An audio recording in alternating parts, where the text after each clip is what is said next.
Is something wrong? Sounds like someone's in trouble. It's Jax. You heard some rumor about Tanakh loitering around where they're not supposed to be. Took off south for Stone's Echo the next day to find them. Damn fool. Who is this Jax, exactly? My friend. Ain't it obvious? Bit younger than me, can still move without every bone creaking. Knows his way around a bow, too. Good company to share a drink with. When there's sweet sap to drink anyway. But I told him, stick your hand in bramble and you're bound to catch a fist of thorns. Maybe I should find this guy. Stone's Echo, he said? That's right. Now, if you don't mind me, these roots aren't gonna dig themselves.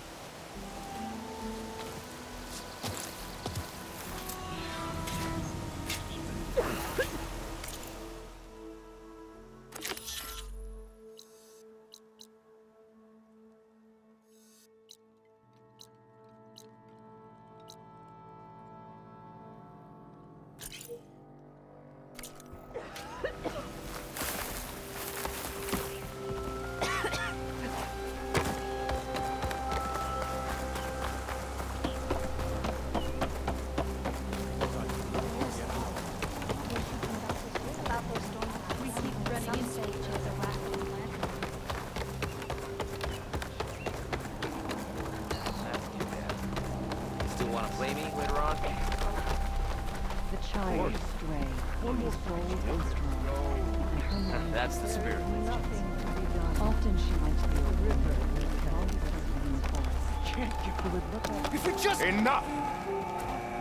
What's going on here? You're the one who spoke before the chorus. Maybe you can help.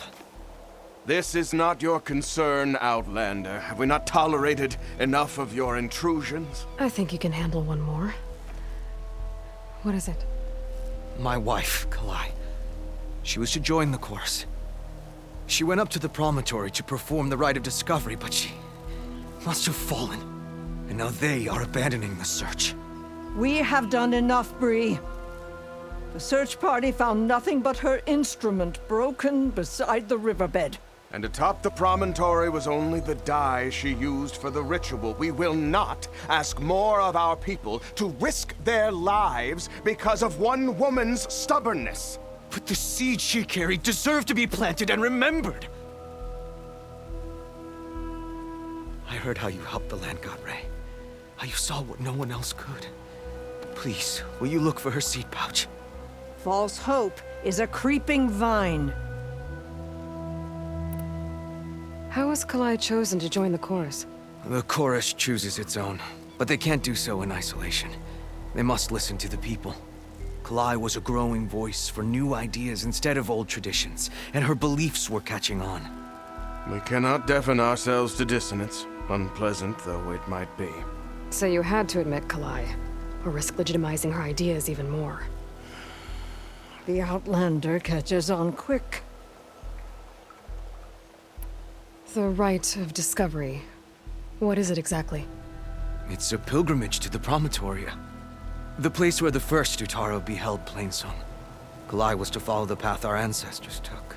Mark her eyes with dye and then play her song while overlooking the land.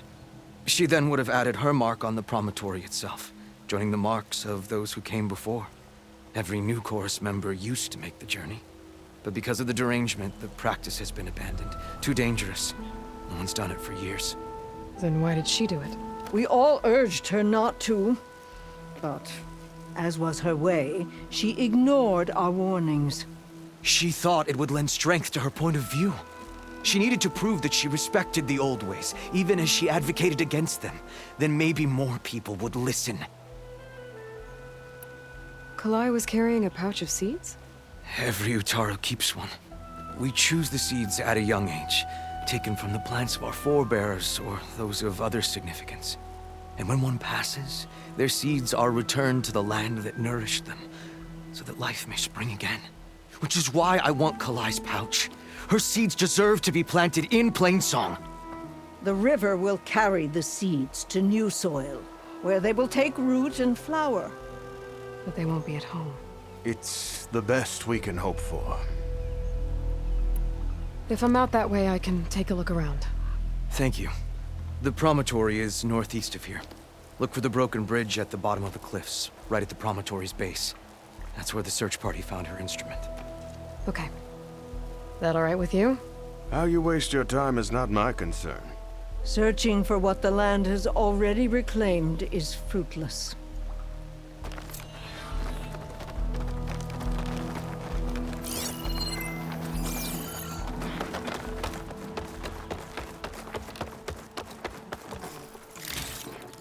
May the land bloom in your steps, Outlander. Often she Rain's letting up. I understand your concern. Your understanding won't keep us from starting. Today, Dre asked, where Dress does the for world protection, begin? dress to impress. And where does it end? All we can do I is know you, accept child. What's going on here? Sounds like there's a problem. We're speaking about something important, Outlander. Yul, please. Later. A reminder of why I often prefer plants to people. They're so much less demanding. I apologize for Yul.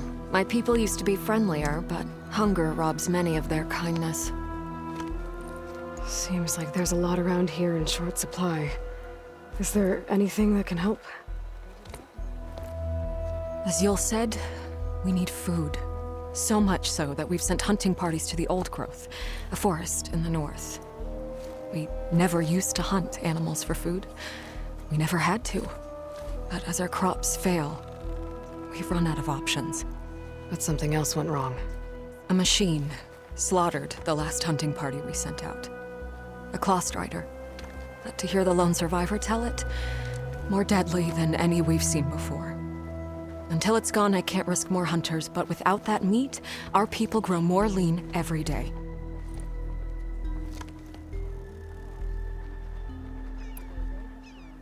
I saw you up there when I spoke in front of the chorus. Yes. I'm sorry I couldn't do more to help you, and especially Zoe. Many Utaru like to think we're above politics, but that is far from true. I don't often agree with Fane, but I have to work closely with him on many matters. So you didn't want to cross him? Not in such a public way, no. I hope you don't hold it against me. What's done is done. It all turned out in the end. Without more food, how much longer can the tribe hold out? The land gods blight the fields more every day. A month? Maybe 2? The maddening part is that many are resigned to this fate. Like Fane, who would have us simply wait to die. You heard him. Death is merely part of the grand cycle. But you'd rather do something. Yes, like send hunters to the Old Growth for food. Fane fought that idea too. He will undoubtedly cast what happened to the hunting party as another reason to side with him. If we let him. Tell me everything you know about the machine that attacked your hunters. It fell upon them near the edge of the Old Growth. One of them, Ven, survived and made it back to Plainsong. If you wish to question him, he's recovering with our healers. The other 4 hunters weren't so fortunate. It must be a powerful beast. Can you destroy it? I've handled tough ones before. Good. The Old Growth must be made safe for hunting. One more thing. Every Utaru wears a small pouch of seeds, given at birth, planted at death. It is how we remember our loved ones and celebrate their place in the cycle. It would mean a great deal to the hunters' families if you could recover them. I'll do what I can. I know you will. Be careful in the forest. Before I head for the Old Growth, I might want to talk to the survivor. See what he can tell me about the Clawstrider. Today, Dre asked, where does the world begin? And where does it end? I know you, child, said the old woman. No answer of mine will satisfy you. So you must go out in the world and search. Find its beginning Will you and trade its today? end. And when you do, come back to me with your answer. Dre laughed as she ran from home, for she wanted nothing more than to explore the boundaries of the world. First, she went to the fields and whispered her questions to the land gods. But they hummed their busy song and went about their work. For though they had plowed the soil for as long as anyone Take a could moment to remember, appreciate my wares. they did not know where the world ended or began. Then Dre crossed the plains, and whispered her questions to the tall neck. But it shook its mighty head. From its height, it could see all the way to the horizon, but it did not know where the world ended or began. Dre came to the banks of the river and whispered her questions to a snapmaw, but it only clicked its teeth. For though it had swum all the way to the sea, it did not know where the world ended or began. Finally, Dre climbed the mountains and whispered her questions to the Glinthawks, but they only cawed to the wind. For though they had flown all across the land, they did not know where the world ended or began. At last, Dre returned to Plainsong and sat before the old woman, who smiled as she looked up from her tea. "I could not find the beginning of the world," the girl said, "and I could not find its end." The old woman nodded, saying, "For the world is as the cycle. It does not begin, it does not end. On and on it goes, living and dying, and turning back again." Dre's eyes grew wider, and the old woman was satisfied, for she knew the seed of wisdom had been planted. And like all seeds, it grew and grew. Many, many years later, Dre herself became longest serving in the chorus. The child by, bold and strong, came before her, a question on his mind. The old woman looked up from her tea and smiled. It is a brighter day with you among us, Huntress.